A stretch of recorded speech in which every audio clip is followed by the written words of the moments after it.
kind of a shorter run today. I've been doing a lot of videos recently that have 2 or more runs in them, so I'm going to have to break that up with some isolated runs to give myself an easier time in editing.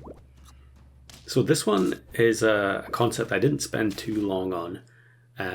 I think in the end, it wasn't realistic that I was going to get exactly what I wanted, which we'll maybe discuss as we go. But what I want to do here is play Mandrake and Gereneuk together. So Gereneuk is a pretty uncommonly played pet. Its ability is to remove the highest tier perks on the opposing side at start of battle. So at level 1 it will remove 1 perk, 2 at level 2, and then 3 at level 3. As the game progresses, obviously your opponents are going to have better and better perks, and so in theory Gereneuk should get better and better. Now the problem with it is that it is start of battle, which means that a lot of the teams that have perk giving units, whether they give units like whether they give perks like turtle, or whether or not they gain perks like reindeer, they are completely unaffected by Gereneuk. And so what I wanted to do was try and combo Gereneuk with a unit that you probably wouldn't normally take with it in order to increase its effectiveness. So we're not going to be able to cover every eventuality here, but the idea of playing it with Mandrake is to hopefully daze any turtles or tars or other perk giving units, and then the Gereneuk will remove perks from the remainder of the team.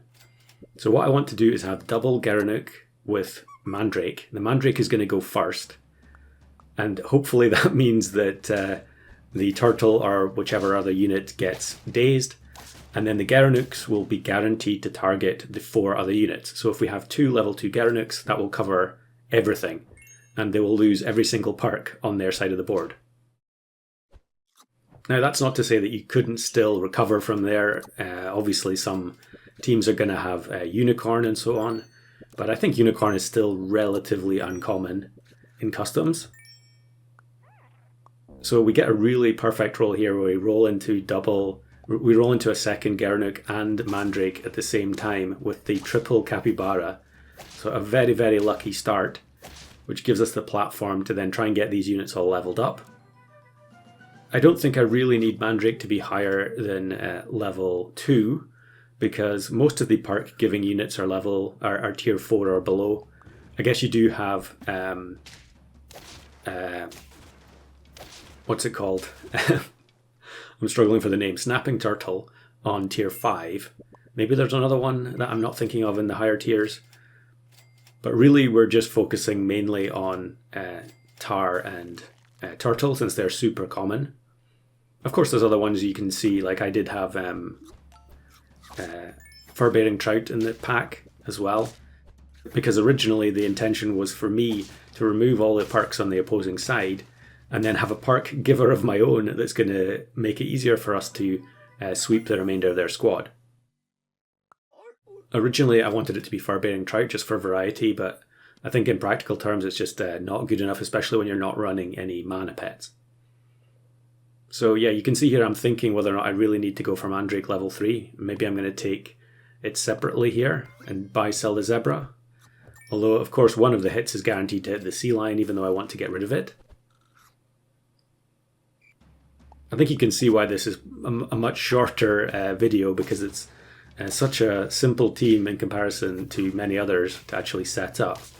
Now here unfortunately we lose, even though we did get the I think the perk removal was kind of wasted there because the Mandrake hit the same unit. But now we get the Turtle. So we're going to bring in the Blobfish first, and then we'll take Turtle next turn.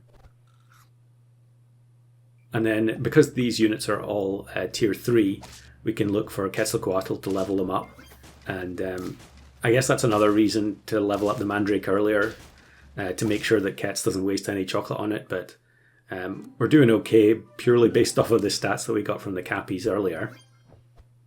So level up Gereneuk. We get Mongoose, which I'm just going to take for television.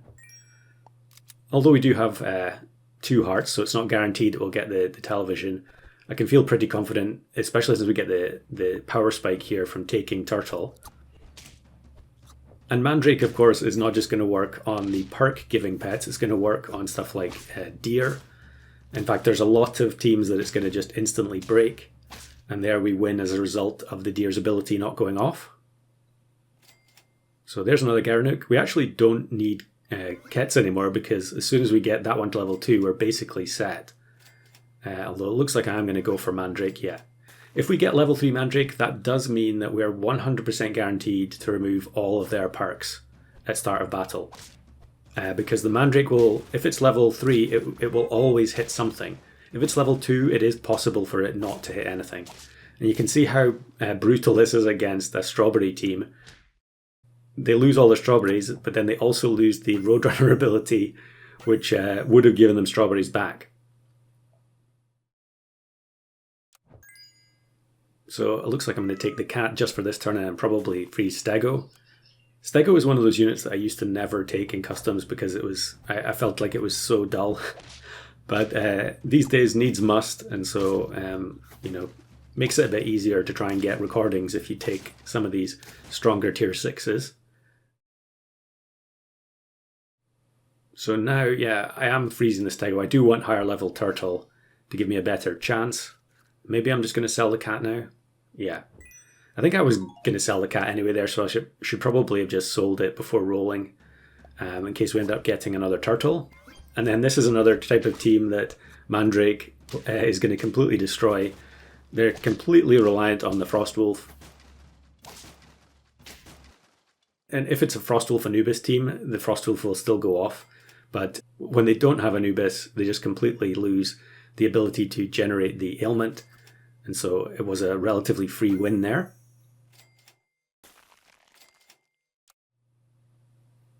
And then would you look at this? The next round, it gives me the exact same opponent. It's not the same team, it just looks very, very similar. And although the Rhino does get to activate here, the Gereneuk stats with the Stego boost is good enough for the victory. So not the most innovative team design, but this is a combination that you don't really see very often, and it is very effective against certain teams in the current meta.